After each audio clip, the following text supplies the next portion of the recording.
2, 1. Good morning. Welcome to KSAT News Now. Stephen Cavazos is in the house. You know, when duty calls, I am here, Sarah Costa. It's good to be here with you today. I know. So we're filling in for RJ and Alicia. So I don't know if you guys know this. Stephen and I go way back. Oh, all the way back. All the way back. How long ago? Well, let's just at least 7 years. At least 7 years. Yeah, so Stephen, I started off in Corpus Christi as a morning news reporter, and I spent 3 years at KSAT, our ABC affiliate there. And when I was leaving to Sacramento, well, it took her spot. Well, eventually I did. Eventually you did. And then he also followed me here to KSAT. Night beat, then we came to GMSA. So whatever Sarah Costa does next, I'm going to do too. Apparently I'm cool, right? Hey, she's a trendsetter. But I know that, we're happy to be here today to a lot of news going on around the world, really. I know. So it is Wednesday, June 22nd. Thank you guys for watching. Also, you can catch us on the iPod.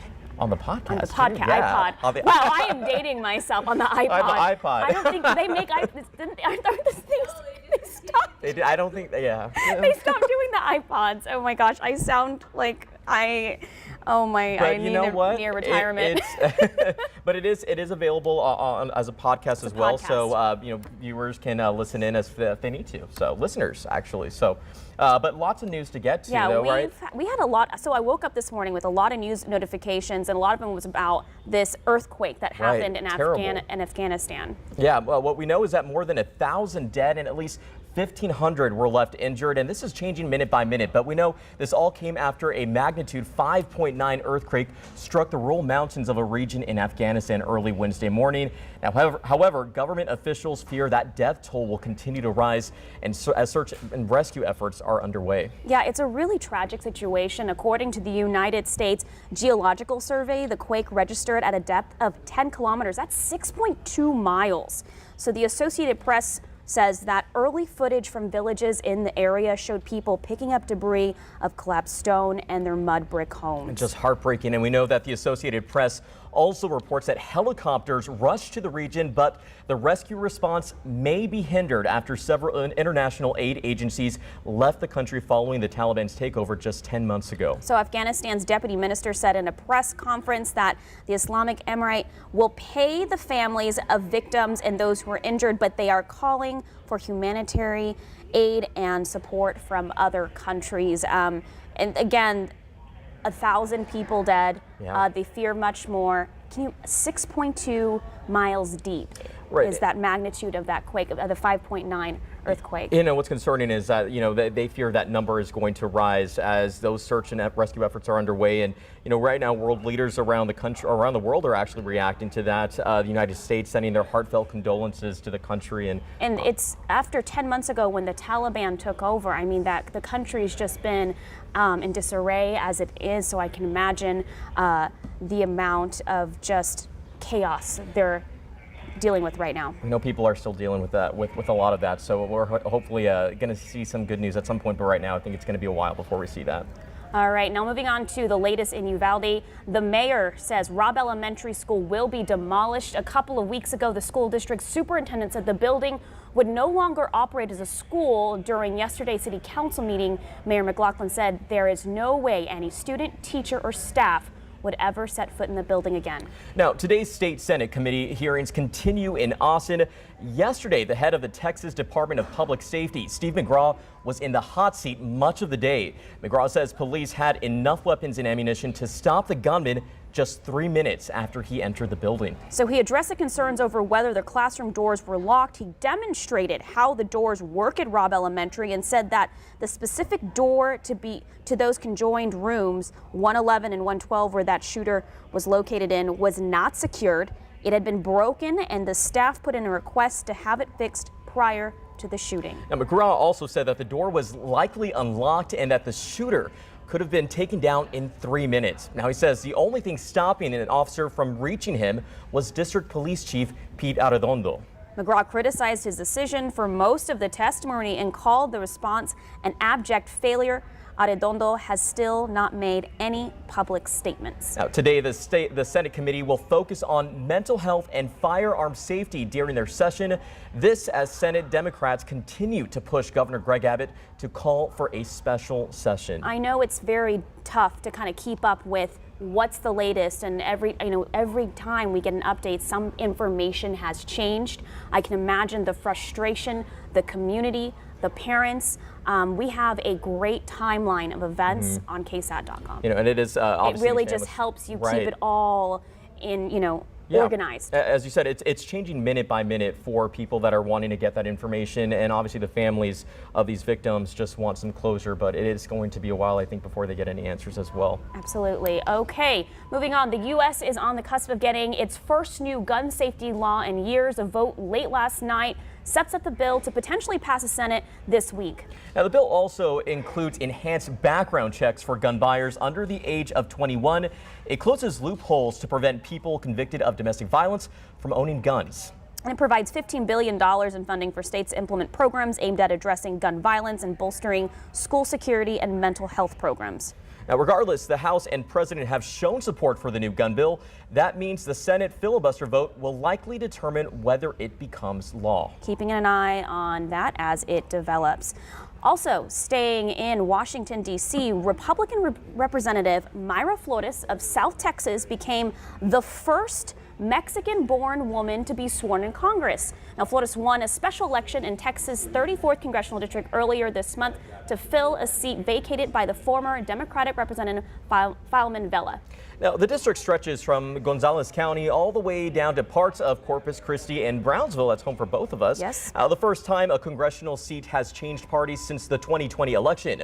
Flores is the wife of a U.S. Border Patrol agent, and one of her running platforms is tightening border security. So she tweeted today, quote, "My very first day in office, and it's a memorable one for sure. It's what dreams are made of, faith, family, and hard work." I know she had her whole family there, so I know it's a very exciting day for her family to be there in D.C. Milestone moment. And back here at home, it's lights, camera, action for the city of San Marcos.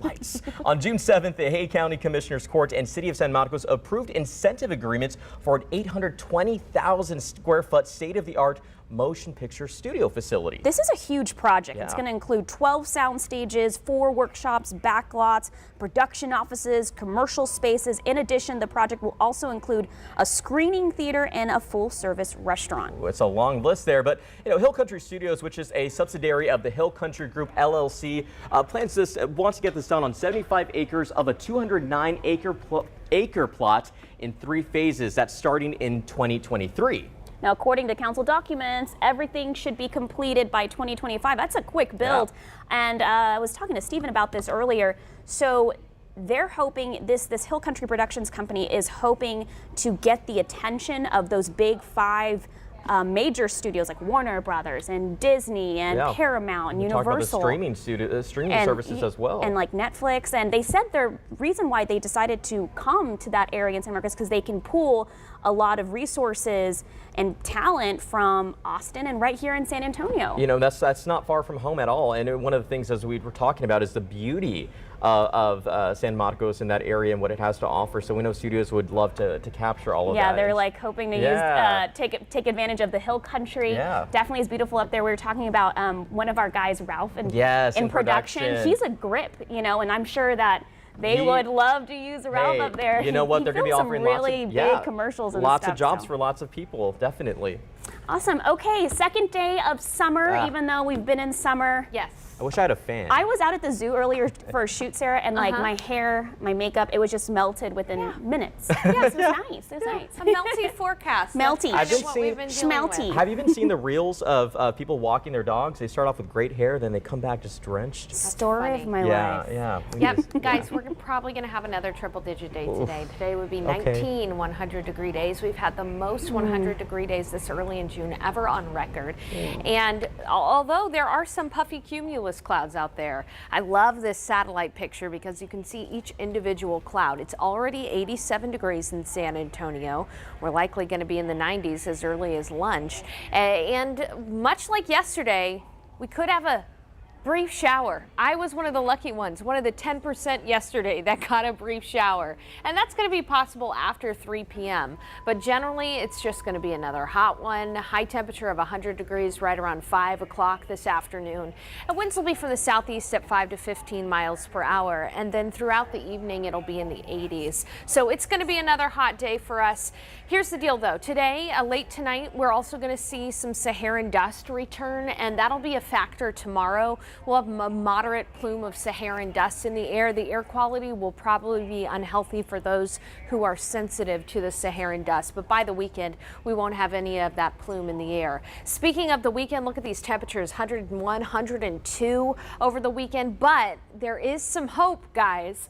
Toward early next week, we get to drop temperatures even more into the low to mid 90s. And rain chances, I've actually been able to increase them a little bit. Now, it's currently at 30%. It's not going to help us when it comes to the drought by any means. But hey, it's something. It's a rain chance. And we'll be able to refine that forecast as we get closer to early next week. Still, though, hot, hot, hot until early next week. All right. Thank you, Sarah. We do have some breaking news before we go. We just got into our newsroom. State Senator Roland Gutierrez is suing the DPS over failure to release the Uvalde information. He says, quote, in the wake of this massacre, the state of Texas has completely failed to provide the community of Uvalde the truthful answers. Weeks have gone and come, and yet families who lost their children have not been told basic information by the government. And this is just coming into our newsroom, and we understand that the senator does go on to say that from the very start, the response to this awful gun tragedy has been full of misinformation and outright lies from our government. So on the first day of following the shooting, Governor Abbott told us that without law enforcement's quick response, this situation would have been worse. This was one of several political narratives that turned out to not be accurate information. Yeah, he says the community of Uvalde deserves answers now so that we can begin to heal and make sure a massacre like this never happens again. We know that State Senator Roland Gutierrez has been very proactive about this issue.